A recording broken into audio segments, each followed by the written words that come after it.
Hello, my name is Luiz Veiga. In this video we will explain what a Mysore practice is.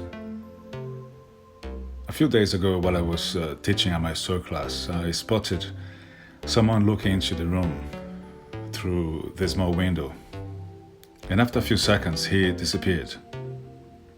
And I thought about myself many years ago when I did exactly the same when I first approached a Mysore class. I felt intimidated. That's why I decided to make this video, to clarify and help practitioners to understand what Mysore class really is. A Mysore class is an Ashtanga form of self-practice. The teacher will show you how to self-practice Ashtanga yoga step by step, so you can learn how to do that yourself. Whatever you learn in a Mysore class stays with you. It's part of your practice. You don't need to know how to self-practice Ashtanga to go to a Mysore class. You go to the class to learn how to.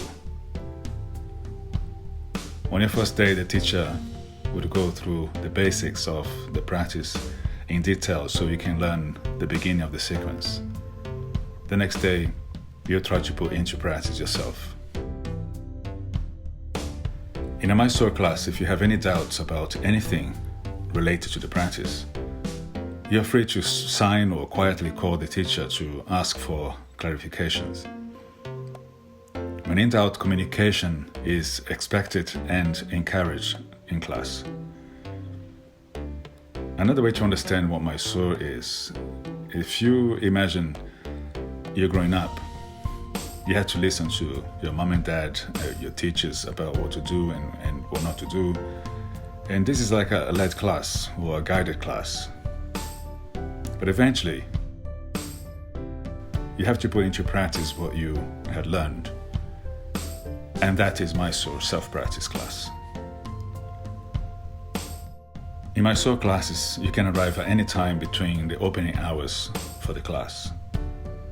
That can range from a 2 to 4 hours window. Your practice should be between 30 minutes to 2 hours, depending on your experience and time available. Keep in mind that it's not about how long your practice is, it's about the quality of it.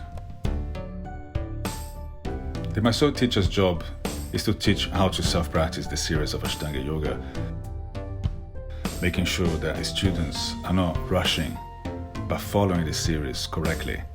And Tristhana, the three main focus of attention, even and control, Ujjayi breath, bandhas and drishti, are observed throughout the practice. If you find a good Ashtanga teacher, he or she will be very happy to teach you how to self-practice Ashtanga regardless of your experience or physical ability. Until recently, Mysore teachers would be focused primarily on physical adjustments. The focus was mainly on who to adjust next. And there was very little emphasis put into teaching the synchronicity between breathing and movement, which is needed to practice properly, with the right sequence and alignment. There is now a great awareness of how important those things are. If you are already a Mysore practitioner, try to move away from depending on physical adjustments. Learn how to embrace what you're able to achieve yourself during the practice. Stop expecting help or relying on help. Learn how to accept and love what you're able to do, even if you end up losing your balance at the end of the process. It's very important.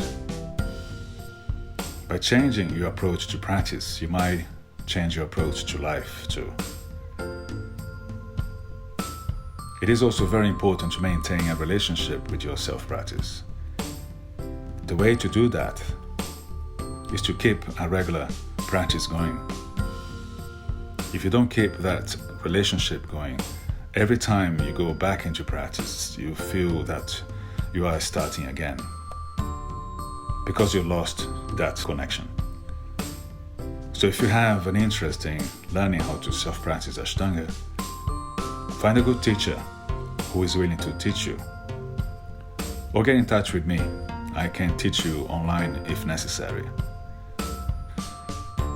Ashtanga Yoga has changed my life in many ways, and the life of many of my students. For me, it's a pleasure to share the little I know with anyone that has an interest in learning it. Keep it simple.